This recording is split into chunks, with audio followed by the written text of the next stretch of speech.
నేను కోరుకుంటుంది అలాంటిది. ఎందుకంటే ఏం చేస్తాను ఫైనల్గా, నేను ఈ రోజున కూర్చోబెట్టి ఈ రోజున మాట్లాడుతున్నప్పుడు, గోదావరి నది శుద్ధి గురించి మాట్లాడుతున్నప్పుడు నేను మర్చిపోవచ్చు, వెళ్ళిపోవచ్చు. కానీ మీరు ఇంట్లో బిడ్డలు ఫోన్ చేస్తాం తల్లులకి, ఆ బిడ్డల భవిష్యత్తుకు మంచినీళ్ళు అందించాలి, ఒక కలుషితం లేని గాలి అందించాలి. వాళ్ళు రేపు పొద్దున్న ఏదైనా వస్తే ఉద్యోగ అవకాశాలు కావాలి, ఉపాధి అవకాశాలు కావాలి, వీటి గురించి నా ఆలోచన. అందరూ అడుగుతారు, ప్రధానమంత్రి గారు మీకు ఏం మాట్లాడతారు, ఎందుకు వస్తారు. నేను ఇవే మాట్లాడుతాను ఆయనతోటి. నేను మాట్లాడేదల్లా దేశ భవిష్యత్తు గురించే మాట్లాడతాను. అంతేగాని వాళ్ళని అరెస్ట్ చేయండి సార్, మోదీ గారు వీళ్ళని మా ఆంధ్రప్రదేశ్లో ఒక మాజీ ముఖ్య ఆయన అరెస్ట్ చేయించండి సార్, అమిత్ షా గారు వాళ్ళని అరెస్ట్ చేయరా. నాకు ఎంత హాస్యాస్పదంగా ఉంటుందంటే, ఎంత సిలీగా ఉంటుందంటే, ఇంత దిగజారిపోయారేంట్రా బాబు అనుకుంటా.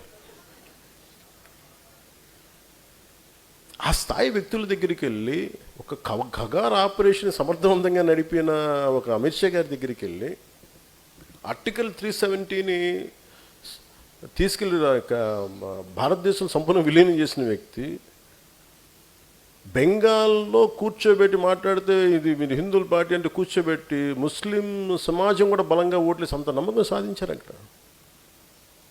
అలాంటిది నిజంగా మనస్ఫూర్తిగా చెప్తున్నాను అంత.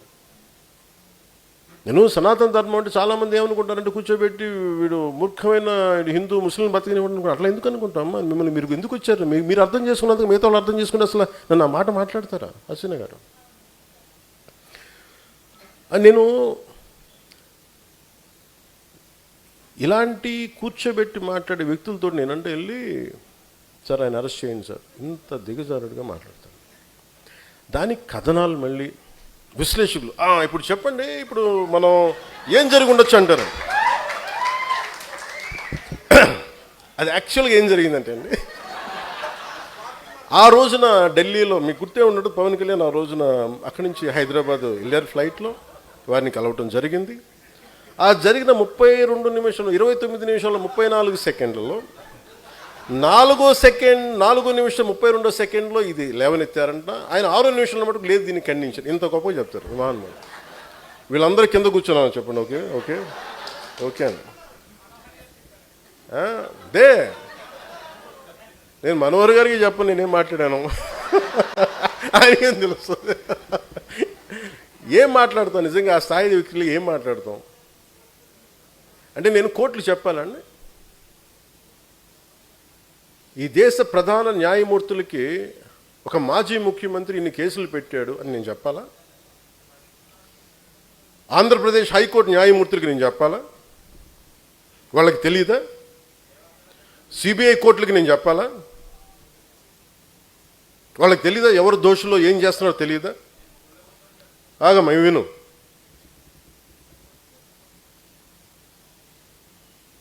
ఏ కేసుల్లో ఎవరు చేస్తున్నారో వాళ్ళకి తెలియదా?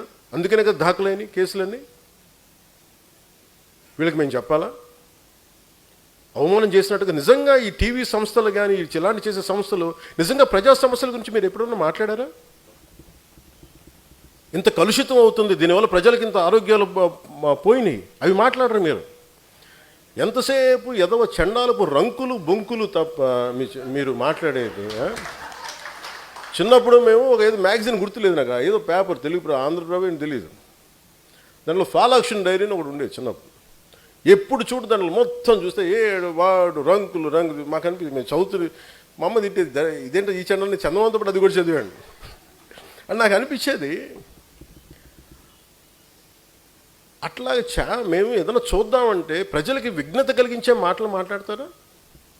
విజ్ఞానం కలిగించే మాటలు చెప్తారు. ఎందుకంటే దానివల్ల ఓట్లు పడవు. పవన్ కళ్యాణ్ అని ఎవరిని తిడితే, పవన్ కళ్యాణ్ అని అమిత్ షా గారు కూర్చోబెట్టి ఒక కథనం కలిగితే చూస్తారు. నిజంగా మీరు వెళ్ళి కూర్చోబెట్టి ఎంత సమస్యలు ఉన్నాయి, 32,000 మంది ఆ రోజున మనకి గత ప్రభుత్వంలో వెళ్ళిపోయారు. నేను చెప్తాను, అందరూ అపహాస్యం చేశారు, నన్ను కేసులు పెట్టారు.